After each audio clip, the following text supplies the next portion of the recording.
الحمد للہ رب العالمین حمد الشاکرین والصلاة والسلام علی سید المرسلین محمد وعلی آلہ واصحابہ اجمعین اما بعد فقد قال اللہ تبارک وتعالی فی القرآن المجید والفرقان الحمید اعوذ باللہ من الشیطان الرجیم بسم اللہ الرحمن الرحیم یا ایہا الذین آمنوا لا تسألوا عن اشیاء ان تبد لکم تسؤکم وان تسألوا عنها حین ينزل القرآن تبد لکم عفا اللہ عنها واللہ غفور حلیم صدق اللہ العلی العظیم وبلغنا رسولہ النبی الامین الکریم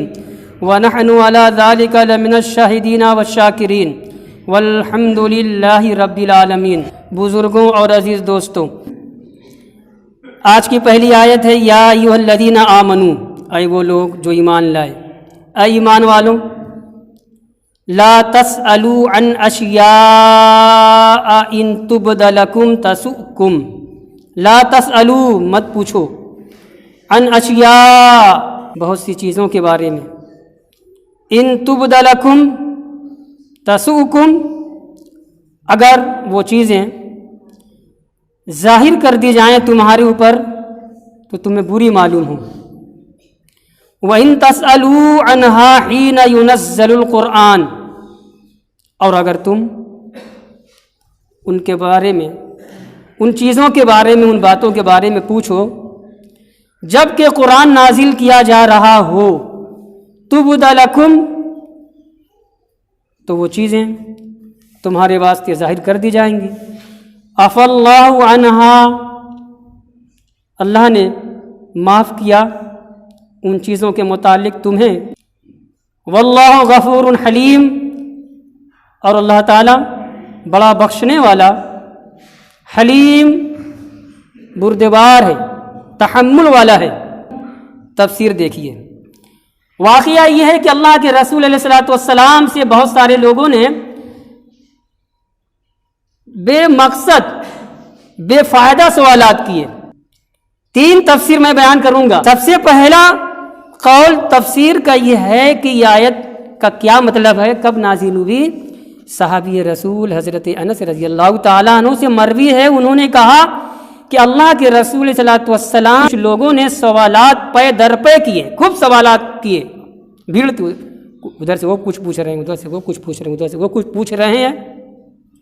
فغضب اللہ کے رسول ناراض ہو گئے، فصعد المنبر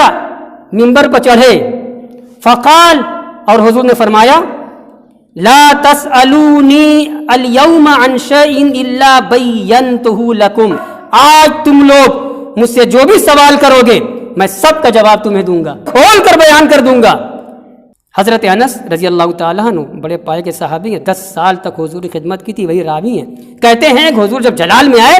ممبر پر چڑھ کے آپ نے یہ فرمایا فجعلت انظر یمینا وشمالا، کہتے ہیں میں دیکھنے لگا، دائیں دیکھنے لگا، بائیں دیکھنے لگا، اپنے کیا منظر لوگ کا دیکھا۔ بھیڑ میں سے تھے تو ایک آدمی مجمع میں سے سر کو ڈھانکے ہوئے ایسے چادر سے یبکی، رو رہا تھا وہ شخص۔ روایت میں اتنا ہے وہ کون شخص تھے، کون صحابی تھے، نام نہیں آئے۔ یہ رونا کیوں تھا؟ حضور کے جلال کی وجہ سے تھا، حضور کی ناراضگی کی وجہ سے تھا۔ ٹھیک ہے، آگے ہے حدیث فَإِذَا رَجُلٌ كَانَ إِذَا لَاحَ الرِّجَالَ يُدْعَىٰ لِغَيْرِ أَبِيهِ، کہتے ہیں کہ ایک آدمی ایسا بھی نظر آیا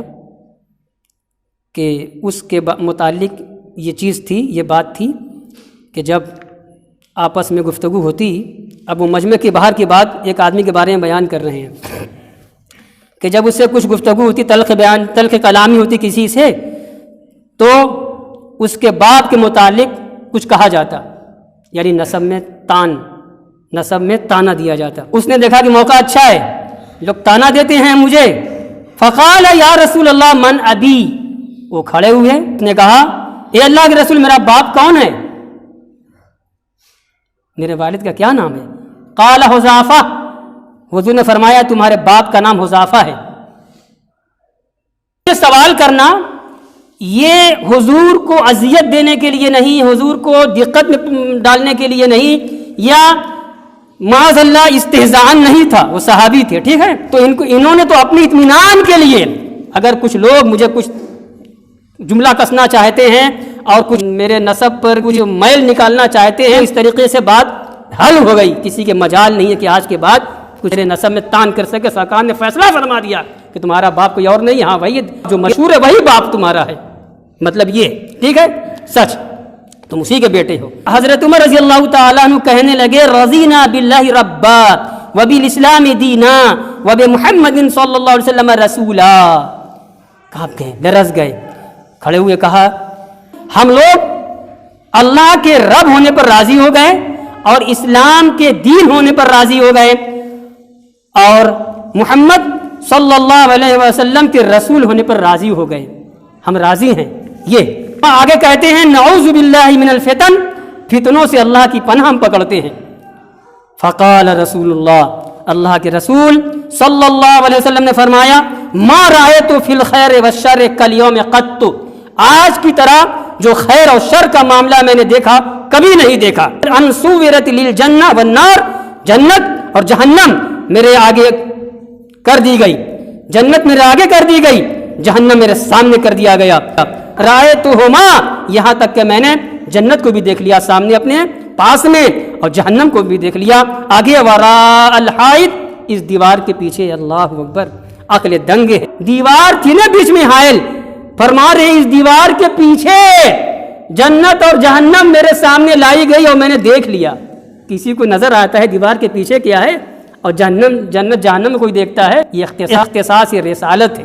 اختصاص نبوت ہے۔ حضرت عبداللہ بن حذافہ سہمی نے جو سوال کیا تھا، سوال تو کر لیا اور ان کو سند حاصل ہو گئی کہ میں اپنے باپ کا بیٹا ہوں، جس کو دنیا میرا باپ جانتی ہے اور میں بھی جانتا ہوں میرا باپ فلاں ہے۔ اب کسی کے مجال نہیں ہے کہ کچھ شک کر سکے، ٹھیک ہے؟ جب گھر آئے، اس میں ہے، جب گھر آئے تو ان کی اماں نے کہا بڑے نالائق بیٹے ہو، تعریف نہیں کی، ان کی جسارت پر اور ان کی بے ڈری نڈری پر ان کو ڈانٹا، کہا کہ بڑے نالائق بیٹے ہو، تم نے وہ سوال کیا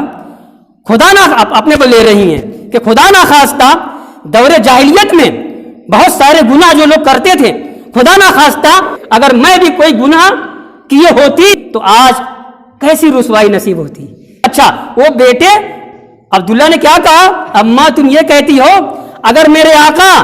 یہ فرما دیتے کہ عبداللہ تمہارا باپ فلاں کالا کلوٹھا غلام ہے تو میں یقین کر لیتا کہ میرا باپ وہی ہے، کیونکہ سرکار کبھی جھوٹ نہیں بولتے اور وہی بولیں گے، وہی کہیں گے جو اللہ ان کو سکھائے گا، بتلائے گا۔ یہ ہے۔